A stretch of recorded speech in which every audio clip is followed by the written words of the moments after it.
اعوذ باللہ من الشیطان الرجیم بسم اللہ الرحمن الرحیم رب اشرح لی صدری ویسر لی امری واحلل عقدۃ من لسانی یفقہوا قولی رب زدنی علما اللہم فقہنا فی الدین آمین اللہم صلی علی محمد وعلی آل محمد۔ جیسا کہ آپ سب کو معلوم ہے کہ عشرہ ذی الحج کی اہمیت اور فضیلت پر ہم آپ سے پچھلی کلاس میں ہم نے بات کی تھی، کلاس نمبر 1 میں جو پارٹ 1 ہم نے کیا تھا کہ عشرہ ذی الحج جو ہے اتنی اہمیت اور فضیلت کا حامل ہے کہ اس میں دیکھیں کہ اس میں ہر دن کی اپنی اپنی جگہ اہمیت ہے، لیکن چونکہ جو اس کا 9 ذی الحج ہے اس کی بھی بہت زیادہ اہمیت ہے کہ وہ دن ایسا ہے کہ اللہ تعالیٰ لوگوں کو، حاجیوں پر خاص طور پر اللہ کی نظر ہوتی ہے کہ بہت زیادہ تعداد میں لوگوں کو اللہ تعالیٰ آگ سے آزاد کر دیتے ہیں۔ تو شیطان اپنا سر پیٹتا ہے، اپنے سر میں مٹی ڈالتا ہے، روتا ہے، چیختا ہے، چلاتا ہے اور حسرت کرتا ہے اس بات پر کہ ایسا کیسے ہو گیا کہ اتنے بہت سارے لوگ کہ جنہیں معافی کا پروانہ مل گیا، یعنی کہ ساری زندگی کے گناہ معاف ہو گئے۔ شیطان کہتا ہے کہ ساری زندگی میں ان کو بہکاتا رہا، 50 سال 60 سال جتنی ان کی عمر ہے میں ان کو بہکاتا رہا، ان کو اپنے رب سے دور کرتا رہا، ان کو گناہوں میں نے لگائے رکھا اور وہ میرا بندہ بن کر رہتے رہے۔ اب یہاں آ کر انہوں نے توبہ کر لی، خاص طور پر جو حاجی عرفات کے میدان میں توبہ کرتے ہیں اور اللہ تعالیٰ ان پر اپنی مغفرت کا پروانہ جاری کرتا ہے، تو شیطان کو اتنا برا لگتا ہے کہ وہ روتا ہے، چیختا ہے، پیٹتا ہے، حتیٰ کہ سر میں راکھ ڈالتا ہے، اور انسانوں کی اس کثرت کی معافی کی وجہ سے شیطان بے حد پریشان ہوتا ہے 9 ذی الحج کو، یعنی عرفے کے دن۔ آپ یہ دیکھیے کہ لیلۃ القدر کی بڑی فضیلت ہے، جو رمضان کی رات ہے نا لیلۃ القدر، مگر ہمیں پتہ نہیں ہوتا کہ وہ کون سی رات ہے، 5 راتوں میں ہمیں تلاش کرنی ہوتی ہے، لیکن ذی الحج کی جو 9 ذی الحج کا دن ہے وہ تو ہمیں پتہ ہوتا ہے نا، وہ تو ہمیں پتہ ہے کہ کب ہے، اور اس دن ہمیں عرفات والوں کے ساتھ مل کر، آپ دیکھیے کہ عرفات والوں کی جب اتنی زیادہ بخشش ہوتی ہے تو ہمیں بھی عرفات والوں کے ساتھ مل کر اللہ کے قریب ہو جانا چاہیے۔ یہ اور بات ہے کہ ہم عرفات میں نہیں پہنچ پاتے، اگر جو لوگ غیر حاجی ہیں، جو حج پر نہیں ہیں، وہ عرفات میں نہیں پہنچ پاتے، لیکن آپ یہ سوچئے کہ اللہ تو ہر جگہ موجود ہے نا، اور اس کی رحمت بھی ہر جگہ ہے، اور اس کی رحمت جوش میں آتی ہے، تو ہمیں بھی اس دن اللہ کو پکارنا چاہیے، اللہ تعالیٰ ہمیں بھی معاف فرما، ہم پر بھی رحم فرما، ہم پر بھی درگزر فرما، ہم پر بھی اپنی رحمت فرما۔ تو اس دن ہمیں ضرور عرفات والوں کے ساتھ شریک ہو جانا چاہیے، جس دن مقام عرفات پر لوگ ہوتے ہیں اور اللہ سے دعائیں مانگ رہے ہوتے ہیں، ہاں جی، تو اس دن ہمیں بھی ضرور شریک ہو کر یہ دعا مانگنی چاہیے کہ اگر اس مقام یا میدان میں ہم نہیں پہنچ سکے، اے اللہ، لیکن تو ہر جگہ موجود ہے نا، تو ہر ایک کی سنتا ہے، تو اس دن جب اللہ کو پکاریں گے تو اللہ اگر اگر تو نے ان بندوں کی بخشش کا پروانہ لکھ دیا ہے تو پھر ہماری بھی بخشش کا پروانہ لکھ دے، ہمیں بھی معاف فرما۔ تو عرفے کے دن خاص طور پر جو کہنے کی بات ہے، سننے اور سمجھنے اور نوٹ کرنے کی بات ہے کہ عرفے کے دن خاص طور پر بخشش اور مغفرت کی دعا کرنی چاہیے ضرور، اور باقی تمام دعائیں بھی کرنی چاہیے، خوب خوب دعائیں کرنی چاہیے، ظہر کے بعد مسلسل دعائیں کرنی چاہیے۔ اور عرفے کے دن کا روزہ 2 سال کے گناہوں کی معافی کا ذریعہ ہے، تو ذکر کے علاوہ خاص طور پر جو روزے کا اہتمام ہے وہ بھی ضرور کرنا ہے، ٹھیک ہے۔ اور ذی الحج کے سارے دن اگر 9 روزے ہیں تو رکھے جا سکتے ہیں، اگر آپ کی طاقت ہمت ہے تو آپ یہ بھی روزے رکھیے، بہت زیادہ اجر و ثواب ہے۔ اور پھر آ گیا 10 ذی الحج، جو 10 ذی الحج ہے اس کو یوم النحر کہا جاتا ہے، یعنی قربانی کے دن۔ تو اس دن قربانیاں ہوتی ہیں، صدقے کی بہترین قسم ہے، یاد رکھیے کہ قربانی جو ہے وہ صدقے کی بہترین قسم ہے۔ تو 9 کو آپ بھی روزہ رکھیے، سب روزہ رکھیے، اور 10 کو پھر قربانی کریں۔ اور جان کا صدقہ جو ہے وہ انسان کے لیے بلاؤں کو ٹالتا ہے، مشکلوں سے باہر نکالنے کا ذریعہ ہے۔ اس کی وجہ کیا ہے؟ اس میں صرف یہ نہیں ہے کہ صرف پیسے لگ رہے ہیں، بلکہ آپ یہ دیکھیے کہ بھوکوں کو کھانا کھلانے کا انتظام ہو رہا ہے نا، جتنی زیادہ قربانی ہوتی ہے اتنا زیادہ گوشت ہوتا ہے، اتنے زیادہ لوگوں کے کھانے کا سبب بنتا ہے، اور اتنے لوگوں کے کھانے کا انتظام ہوتا ہے۔ اس کے کئی فائدے ہیں، ایک فائدہ نہیں، کئی فائدے ہیں، کیونکہ تقویٰ بھی بڑھتا ہے، لہٰذا قربانی ضرور کرنی چاہیے۔ دیکھیے، اب اکثر دیکھا گیا ہے لوگ یہ سوچتے ہیں اور کہتے ہوئے نظر آتے ہیں کہ ہم قربانی کیوں کریں، ہم پر تو قربانی ابھی ہے نہیں، ہمارے پاس تو اتنا سونا نہیں ہے، ہمارے پاس تو اتنا پیسہ نہیں ہے، ہم تو جو ہے صاحب نصاب نہیں ہے۔ اسی کشمکش میں لوگ الجھے رہتے ہیں اور یہی سوچتے رہتے ہیں اور پوچھتے رہتے ہیں اور مسئلے بیان کرتے رہتے ہیں اور مسئلے پوچھتے رہتے ہیں، میرے اوپر قربانی ہے کہ میرے اوپر قربانی نہیں ہے، میں قربانی کروں کہ نہ کروں۔ میں یہ کہتی ہوں کہ دیکھنا یہ ہے اور سوچنا یہ ہے کہ شوق ہے یا نہیں، محبت ہے یا نہیں۔ شوق اور محبت تو قربانی مانگتا ہے نا۔ اور اگر دیکھیں خواتین کو ویسے جو شوق ہوتے ہیں اپنی جیولری بنانے کے، اپنی زیورات چیزیں، اپنی پسند کی چیزیں خریدنے کے لیے تو کمیٹیاں ڈال لیتی ہیں، پیسے بچا لیتی ہیں، اپنے خرچوں کے پیسے سے جوڑ جاڑ کے اپنی پسند کی چیزیں لے لیتی ہیں۔ تو پھر قربانی کرنے میں کیا حرج ہے؟ قربانی کرنے میں پھر اتنے سوالات کیوں ہوتے ہیں؟ قربانی کرنے میں اتنی ہچکچاہٹ کیوں ہوتی ہے؟ تو مسئلہ یہ ہے کہ جو چیز انسان کو پسند ہوتی ہے نا، اس کی خاطر انسان سب کچھ کر گزرتا ہے۔ تو اپنے شوق، دنیا کے شوق کے لیے جب آپ سب کچھ کر سکتے ہیں، خرید سکتے ہیں کچھ نہ کچھ کر کے، کمیٹی ڈال کے، تو پھر اللہ کے ساتھ قربانی کرنے میں کوئی حرج نہیں ہونی چاہیے۔ تو جب انسان ارادہ کرتا ہے تو اللہ راستے آسان کر دیتا ہے۔ تو اگر محبت ہے تو پھر قربانی ضرور ہوگی، یہ محبت ہی تو قربانی کرواتی ہے۔ زندگی میں دیکھیں نا، ہر جگہ پر آپ اپنی زندگی میں ہر جگہ دیکھیں کہ جہاں محبت ہے وہاں قربانی بھی ہوگی، جہاں محبت نہیں ہوگی وہاں قربانی بھی نہیں ہوگی۔ ابھی میں آگے اس کی اور بھی مثالیں آپ کو دوں گی، پہلے آپ یہ بات سن لیں کہ دیکھیں کہ ہمارے نبی کریم صلی اللہ علیہ وسلم کیا بہت زیادہ امیر کبیر تھے؟ نہیں نا۔ تو وہ تو اپنے پاس کچھ رکھتے ہی نہیں تھے، سب کچھ اللہ تعالیٰ کی راہ میں دے دیتے تھے۔ جب نبی کریم صلی اللہ علیہ وسلم کی زندگی میں ان کے پاس کوئی اتنا مال یا ہیرے جواہر یا خزانہ تو نہیں ہوتا تھا، پھر بھی وہ قربانی کا اہتمام بہت شوق سے کرتے تھے۔ حضرت ایک دفعہ جب قافلہ گیا ان کے حج پہ، اور انہوں نے حضرت ابو بکر کو امیر قافلہ بنا کر حج کے لیے روانہ کیا، تو 20 اونٹ ان کے ساتھ قربانی کے لیے بھیجے۔ ہمارے نبی نے 20 اونٹ قربانی کے لیے بھیجے، آپ یہ دیکھیے۔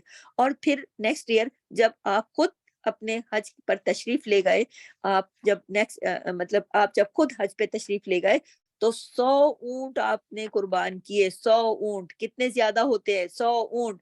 اب اگر ہم اپنی زندگی کا جائزہ لیں تو ہم تو ایک اونٹ بھی نہیں کرتے، سارے خاندان مل کر بھی ایک اونٹ نہیں کرتا، اور یہی سوچتے رہتے کہ کون کرے اور کون نہ کرے۔ تو ہر بندے کی اپنی محبت ہوتی ہے، ہر بندے کا اپنا انداز ہوتا ہے قربانی کا۔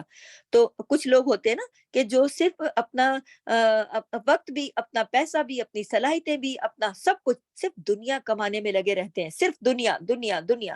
لیکن کچھ لوگ جو ہے وہ آخرت کمانے والے ہوتے ہیں۔ ہمیشہ یاد رکھیے کہ دنیا کے لیے تو کام کرنا جو ہوتا ہے نا، وہ ایک حد تک ہی ہو، کیونکہ دنیا تو پھر ختم ہو جائے گی، مگر آخرت کی زندگی ہمیشہ باقی رہنے والی ہے، اس کے لیے کام کرنا زیادہ بہتر ہے، کیونکہ وہ کبھی بھی ختم نہیں ہوگی۔ دنیا کی چیزیں تو ختم ہو جائیں گی جن کی خاطر ہم قربانیاں دیتے پھرتے ہیں، اور جن کی خاطر اپنا وقت اور اپنا سب کچھ ہم لگاتے پھرتے ہیں داؤ پہ، یہ ساری قربانیاں تو ہماری رائے گاہ جائیں گی، کیونکہ دنیا ہی ختم ہو جائے گی۔ لیکن اصل قربانی جو ہم آخرت کے لیے دیں گے، وہ قربانیاں ہماری ہمیشہ زندہ رہیں گی، اور اللہ کی خاطر جو کچھ ہم قربان کریں گے وہ ہمارے اس دنیا میں کام آئے گا، کیونکہ وہ دنیا کبھی نہ ختم ہونے والی ہے۔ دیکھیں، دنیا کے ایسے شوق جو ہے نا، ایسے شوق پیدا کریں اپنے اندر جو آپ کی آخرت کو سنوارنے کے لیے مددگار ہو، ہمیشہ یاد رکھیے۔ اور جیسے سلیمان علیہ السلام نے کہا تھا نا کہ میں نے مال کی محبت اپنے رب کی یاد کی وجہ سے اختیار کی ہے، کیونکہ یہ گھوڑے مجھے رب کی یاد دلاتے ہیں۔ تو ہر شخص جانتا ہے کہ کس طریقے سے وہ اصل مقصد کو پورا کرے۔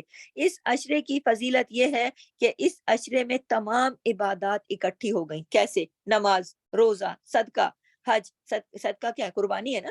حج، تکبیریں، اور پھر یہ جو اگر کسی کی زکوٰۃ رہ گئی ہے تو وہ بھی دے سکتا ہے۔ اور صدقے میں بھی بہترین صدقہ جان کا صدقہ، یعنی قربانی، اور جانوروں کی جان کا صدقہ۔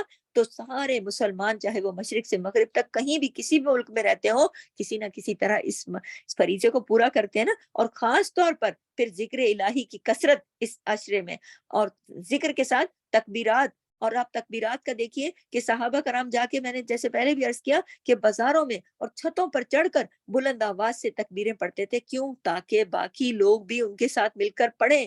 تو اتنی یہ امپورٹنٹ ہے، تو صحابہ کرام یہ کرتے تھے نا۔ بہت زیادہ اجر و ثواب ہے، گناہ معاف ہوتے ہیں، اللہ کی بڑائی کا ذکر ہے۔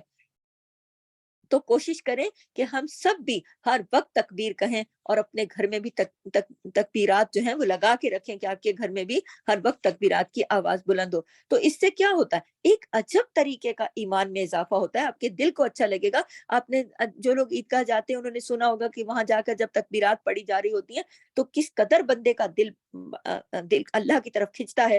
اللہ کی بڑائی کا نام سن سن کر کتنا دل بڑا ہوتا ہے, محبت آنکھوں سے ٹپکنے لگتی ہے. تو ہمارا فرض ہے نا کہ ہم جانوروں پر بھی اللہ کا نام لیں اور ہر وقت اللہ کے نام کی بڑائی کا جو ہے وہ بیان کریں, اور خاص طور پر ان 10 دنوں میں ہر وقت اللہ اکبر لا الہ الا اللہ واللہ اکبر وللہ الحمد تکبیرات کہیں, اللہ اکبر کبیرہ والحمد للہ کثیرا وسبحان اللہ بکرۃ واصیلا. تو بہت زیادہ تکبیرات کا اہتمام کریں. اس کے علاوہ آپ دیکھیے کہ اسی عشرے کے آخری جو 10واں دن ہے جس دن عید منائی جاتی ہے, عید کا خصوصی اہتمام کیا جاتا ہے. تو ایک مسلمان ہونے کے ناطے ہمیں بھی عید کے دن کا خصوصی اہتمام کرنا چاہیے, کیونکہ دیکھیں یہ اللہ تعالیٰ نے ہمارے لیے ایک خوشی کا موقع بنایا, اور اللہ تعالیٰ نے عطا کیا ہے کہ یہ موقع کہ اسے بھرپور طریقے سے منایا جائے, خوشبو لگائی جائے, اچھے کپڑے پہنے جائے, غسل کیا جائے, نماز پڑھنے جایا جائے, اپنے گھر والوں کو بھی لے کے جائیں, خوب اچھا کھانا پینا, سجنا سورنا, خوشی کا اظہار کرنا اور اپنے گھر والوں کے ساتھ اس دن کو اہتمام کے ساتھ خوشیوں کے ساتھ منانا, یہی مقرر کیا ہے نا. تو جو دن اللہ نے چنا ہے ہماری خوشی کے لیے, تو اللہ کی رضا اسی میں ہے کہ ہم اس دن کو خوشی کے ساتھ منائیں, مسجدوں میں جائیں, اپنے گھر والوں کو بھی لے جائیں, اور خطبہ جو ہے وہ خاموشی سے سنیں.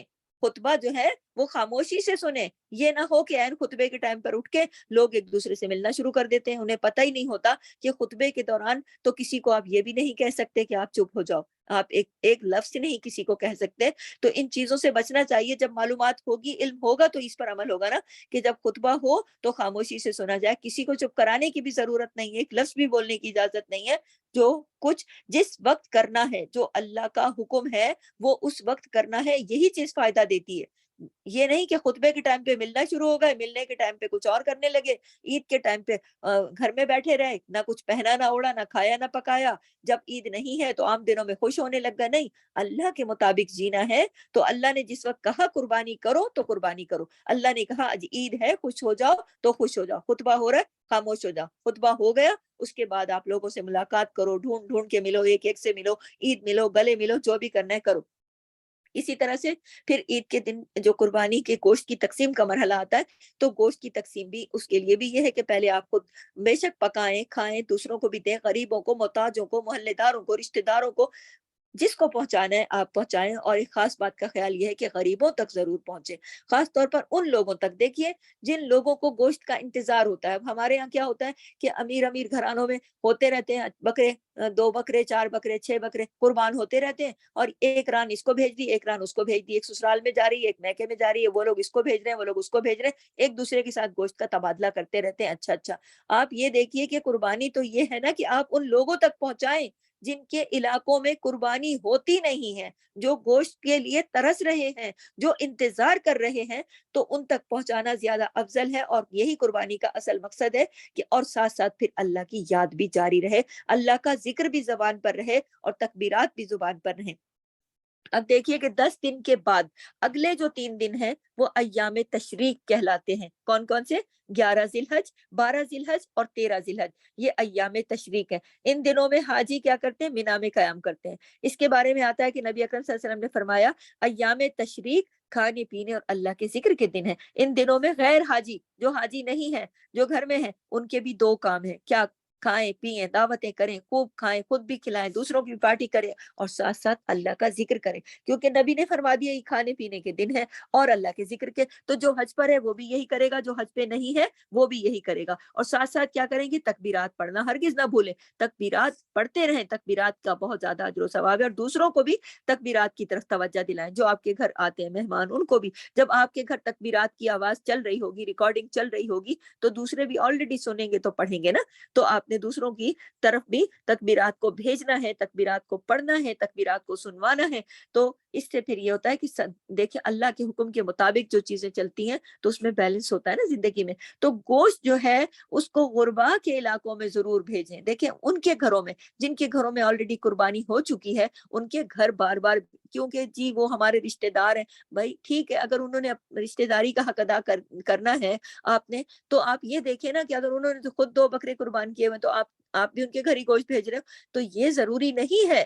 ایسے میں ضروری کیا ہے کہ آپ وہاں گوشت بھیجو جہاں پر قربانی نہیں ہوئی. گاؤں میں یا کسی غریبوں کے علاقے میں قربانی ہی ایسی جگہ کروا دو کہ جہاں پر گوشت تک پہنچنا ممکن نہیں ہے. تو یہ ہمارا فرض ہے کہ ضرورت مندوں تک پہنچائیں, غریب لوگوں تک پہنچائیں, اور ان لوگوں تک خاص طور پر ڈھونڈ ڈھونڈ کے پہنچائیں کہ جن کو سال میں ایک ہی مرتبہ گوشت کھانے کو ملتا ہے. تو اس کا بہتر طریقہ یہی ہوتا ہے نا کہ انہی کے علاقوں میں ہی قربانی کرا دی جائے. وہ ظاہر لوگ تو نکل کر آپ کے گھروں میں نہیں آ سکتے نا, تو آپ انہی کے علاقوں میں ڈھونڈیں, تلاش کریں. یہی تو محبت ہے, یہی تو قربانی ہے کہ آپ اس کو صحیح جگہ پر کروائیں تاکہ مستحقین تک گوشت آرام سے پہنچ جائے. قرآن پاک میں آتا ہے کہ اس قربانی میں سے خود بھی کھاؤ اور غریب فقیر کو بھی کھلاؤ تاکہ ان تک بھی خیر پہنچے. تو آپ اس کے مطابق پھر ہم نے اور آپ نے کیا کرنا ہے کہ غرباء تک پہنچانے کے لیے اپنی ایفرٹ لگانی ہے.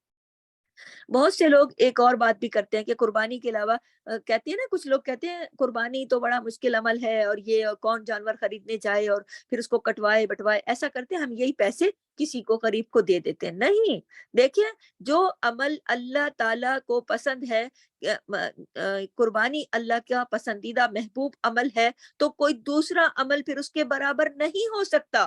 جیسا کہ میں نے پہلے بھی کہا کہ جو کام جس وقت جو عمل اللہ نے کہہ دیا ہے, فرما دیا ہے, حکم دے دیا ہے, اسی کے مطابق کرنا ہے. تو اگر آپ سوچیں نا کہ اس وقت اگر کوئی کپڑا یا کوئی اور چیز خرید کر کوئی سوچتا ہے کہ میں فلاں کو دے دوں, مجھ سے قربانی تو نہیں ہوتی, تو دیکھیں جس وقت جو کام کرنے کا ہوتا ہے نا, وہ وہی ٹائم اچھا لگتا ہے. اگر جو کام جس وقت اللہ نے جس کام کو اہمیت دی ہے, دیکھنا کیا ہے, یہ بات دیکھنی ہے نا کہ کام کون سا ہے اور اللہ نے اہمیت کس وقت کس کام کو دی ہے. تو اللہ تعالیٰ نے اس موقع پر قربانی کو اہمیت دی ہے, تو پھر جو بھی کرنا ہے کام قربانی کرنا, وہی کام کرنا ہے جو اللہ نے حکم دیا. اس لیے کہ ہر کام میں اللہ کی مصلحت ہے, ہر کام میں اللہ نے ایک حکمت رکھی ہے, انسان کے فائدے رکھے ہیں. قربانی ایک طرف تو غریب کو گوشت ملے گا, اور دوسری طرف کیا ہوگا, انسان کا اپنا تزکیہ ہوتا ہے.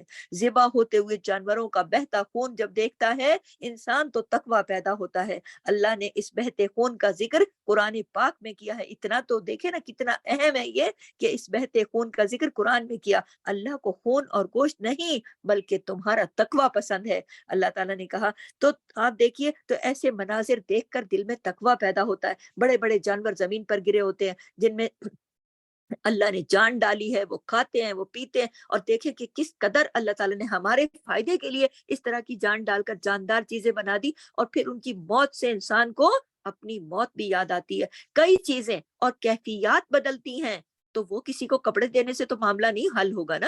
تو اس لیے کیفیات بدلتی ہیں. اور آپ دیکھیے کہ صحابیات جو ہوتی تھیں وہ اپنے ہاتھوں تک سے بھی قربانی کر دیا کرتی تھی. تو اس سے انسان میں ایک جرت پیدا ہوتی ہے, خوف ختم ہوتا ہے, دل بڑا ہوتا ہے. خون ہر سال جب انسان بہاتا ہے, قربانی کرتا ہے, خون دیکھتا ہے, دل مضبوط ہوتا ہے. زندگی کی حقیقتیں کھلتی ہیں کہ ہم نے بھی ایک دن اللہ کے پاس جانا ہے, اور مومن کے دل کو طاقت ملتی ہے. مومن بہادر ہوتا ہے, مومن بزدل نہیں ہوتا, مومن مضبوط ہوتا ہے, مومن کمزور نہیں ہوتا. اللہ تعالیٰ ہر حال میں بندے کو بہادر بنانا چاہتا ہے, اور ہر قسم کے حالات کے لیے ہر وقت تیار رکھنا چاہتا ہے. اسی لیے تو اللہ تعالیٰ نے عبادت کے مختلف طریقے بنائے جس میں قربانی بھی ہے. تو اس لیے کہ نہ جانے زندگی میں کہاں کہاں کس کس کو کیا کیا دیکھنا پڑے, اور پھر اس میں دیکھنے کی طاقت نہ رہے. اس لیے اللہ تعالیٰ اپنے مومن بندوں کو سکھانے کے لیے, مضبوط کرنے کے لیے, اللہ تعالیٰ نے ہمیں بہت کچھ سکھانے کے لیے یہ ایک نظام قائم کیا ہے. تو ہم نے اس نظام کے تحت ہی سارے اعمال کرنے ہیں. تو اللہ کے طریقے پر چلنے میں ہماری بھلائی ہے. اصل میں خود ساختہ جو طریقے ہوتے ہیں نا, اپنی طرف سے بنا لیے, نہیں ہم یہ نہیں کر سکتے, ہم یہ کر لیتے ہیں, ہم کسی کو پیسے دے دیتے ہیں, ہم یہ کروا لیتے ہیں. دیکھیں مومن کو اللہ تعالیٰ جس طرح بنانا چاہتا ہے نا, اور جو عمل بتاتا ہے کہ یہ کرو, تو اس میں مومن کا فائدہ ہے, ہمارا اپنا خود کا فائدہ ہے اگر ہم ایسا کریں. اچھا ایک قرآن پاک میں ان لوگوں کو خاص طور پر وارننگ دی گئی ہے, خاص طور پہ وارننگ دی گئی ہے جو وسعت رکھتے ہیں اور قربانی نہیں کرتے. حدیث میں آتا ہے کہ نبی کریم نے فرمایا, حدیث میں آتا ہے کہ نبی کریم نے فرمایا, غور کیجئے گا, نوٹ کیجئے گا, کہ جو وسعت کے بغیر قربانی نہ کرے پھر وہ ہمارے مسلح پر نہ آئے، پھر اس کی نمازیں بھی اتنی اہم نہیں رہتی جو اللہ کا حکم نہ مانے۔ تو انسان کی عبادت، جینا مرنا سب اللہ کی خاطر ہونا چاہیے، سب اللہ کے حکم کے مطابق ہونا چاہیے۔ جو وقت چنا، جو کام چنا، جس وقت چنا، وہ کام اس وقت ہونا چاہیے جو اللہ کی رضا ہے، اس میں رد و بدل کر کے اپنے طریقے نہیں کرنے چاہیے۔ اور ہونا کیا چاہیے؟ خالص اللہ کی خاطر، نیت جو ہے وہ خالص اللہ کی خاطر ہونا چاہیے۔ کیونکہ دیکھیں قربانی کا اصل مقصد تقوی کا حصول ہے۔ قربانی کرنے اللہ کے خوف میں، اللہ کی محبت میں، تقوی اسی کا نام ہے نا۔ تو قربانی کا اصل مقصد جو ہے وہ تقوی کا حصول ہے۔ تو پھر تقوی کیسے حاصل ہوگا؟ جب ہم وہ عمل کر گزریں گے اسی طریقے سے جو کہ اللہ نے ہمیں فرما دیا، ہدایت دے دی، اور نبی کریم نے ہمیں کر کے دکھا دیا۔ قربانی سنت ہے، یہ یاد رکھیے، قربانی سنت ہے، نوٹ کیجئے، قربانی سنت ہے۔ صحابہ نے پوچھا رسول اللہ صلی اللہ علیہ وسلم سے، قربانی کیا ہے اور کیوں کرتے ہیں یہ ہم جانوروں کو قربان؟ تو نبی اکرم صلی اللہ علیہ وسلم نے فرمایا، یہ تمہارے باپ ابراہیم کی سنت ہے، یعنی یہ ان کا طریقہ ہے، انہوں نے یہ طریقہ اختیار کیا تھا، اور پھر باقاعدہ قربانی کا آغاز ہوا تھا۔ جبکہ پہلی امتوں میں بھی قربانی تھی، حابیل کابیل کی قربانی کا ذکر قرآن میں موجود ہے، یہ آدم علیہ السلام کے بیٹے تھے، یعنی بہت پہلے سے قربانی کا ذکر ہے، لیکن اس کے بعد بھی قربانیاں ہوتی رہیں، اور ان میں جانوروں کو انسان کے فائدے کے لیے بنایا گیا نا۔ تو عام دنوں میں بھی گوشت تو کھاتے، عام دنوں میں بھی جانور ذبح ہوتے، تو خاص موقع پر اللہ کی خاطر ذبح کرنا چاہیے۔ دیکھیں عام دنوں میں جانور کٹتا ہے، وہ اللہ کی خاطر تو نہیں نہ کٹتا، ہمارے اپنے کھانے کے لیے۔ تو اس دن اس خاص موقع پر جانور جو ذبح ہوتا ہے وہ اللہ کی خاطر ہوتا ہے۔ اور ابراہیم نے تو اپنے بیٹے کی قربانی پیش کی تھی، اور ابراہیم کو جب خواب دکھائی دیتا ہے، اور کس طرح وہ اپنے بیٹے کی قربانی کا پھر ارادہ کرتے ہیں اور اس کو لے جاتے ہیں، اور مکہ سے نکل کر کئی میل دور چلے جاتے ہیں، مینا کے مقام تک پہنچ جاتے ہیں، چھری بھی ہاتھ میں ہوتی ہے اور بیٹا ساتھ میں جا رہا ہوتا ہے۔ سوچئے، تصور کیجئے کہ بیٹا، جبکہ وہ بیٹا بڑھاپے میں ملا ہے، بالکل ٹین ایجر بچہ ہے، اور اس عمر کے بچے کتنے پیارے ہوتے ہیں انسان کو۔ اور حضرت ابراہیم نے اس بیٹے اور اس کی والدہ ہاجرہ کو جب مکہ لا کے چھوڑا تھا، جب وہ واپس خود ان کو جب بہت چھوٹا بیبی لے کر آئے تھے، اپنی زوجہ ہاجرہ کے ساتھ لا کے ان پہاڑوں پہ چھوڑا تھا، تو خود واپس فلسطین چلے گئے تھے، تو پھر تو کبھی کبھی آتے تھے نا۔ اس بیٹے کو تو ماں نے ہی پالا تھا، اور آپ یہ دیکھیے کہ ماں نے بھی اس موقع پر جب ابراہیم بچے کو لے کے چل پڑتے ہیں، تو ماں بھی اس موقع پر، جبکہ ماں نے پالا ہے۔ ابراہیم تو یہاں چھوڑ کے چلے گئے تھے جب ہاجرہ اس پانی کی تلاش میں دوڑتی رہی، اور بچے کے ایڑیاں رگڑنے سے چشمہ نکلا، اور وہ ساری بات آپ کو پتا ہے۔ تو ابراہیم تو واپس چلے گئے تھے، تو ماں نے پالا، وہ تو کبھی کبھی آتے تھے۔ تو ایسے موقع پر دیکھیں کہ ماں کی عظمت، کہ ماں بھی آڑے نہیں آئی، اللہ کی رضا کے آگے ماں بیٹے کو قربان کرنے کے لیے تیار ہو گئی۔ یہ ان لوگوں کے لیے سبق ہے جو آج جانور کو قربان کرنے کے لیے ہچکچاتے ہیں۔ تو ماں جو تھی وہ بیٹے کو قربان کرنے کے لیے کہتی ہے کہ یہ اگر اللہ کا حکم ہے تو میں اللہ کی رضا میں راضی ہوں۔ پھر کیا ہے؟ پھر وہی ہوا کہ اچھا، پھر جیسے پہلے کہا تھا کہ یہ اللہ کا حکم ہے کہ آپ مجھے یہاں چھوڑ کے جا رہے ہیں، اور پھر جب بیٹے کی قربانی کا وقت آیا تو پوچھا اچھا یہ اللہ کا حکم ہے، تو پھر اللہ کے حکم میں وہ راضی ہو گئی۔ تو ابراہیم نے پھر بیٹے سے بھی پوچھا، کہ بیٹے نے جواب دیا آپ وہ کر لیں جو آپ کو اللہ نے حکم دیا ہے، میں حاضر ہوں۔ تو ایک بات اور بھی سمجھ میں آتی ہے، یہاں دو باتیں سمجھ میں آتی ہیں۔ دو باتیں کون سی؟ ایک بات تو یہ سمجھ میں آتی ہے کہ جب ابراہیم نے اپنی زوجہ سے ذکر کیا، تو زوجہ نے پوچھا یہ اللہ کی طرف سے ہے تو میں اس میں راضی ہوں، وہ خاموش ہو گئی، یعنی انہوں نے اللہ کی رضا کے آگے ماں کی ممتا نے بھی سر نہیں اٹھایا۔ ایک بات تو یہ سمجھ میں آتی ہے کہ جہاں اللہ کے حکم کی پیروی آ جائے، وہاں ماں کو بھی اپنے جذبات پر قابو پا لینا چاہیے، چاہے معاملہ کتنا بھی بڑا ہو۔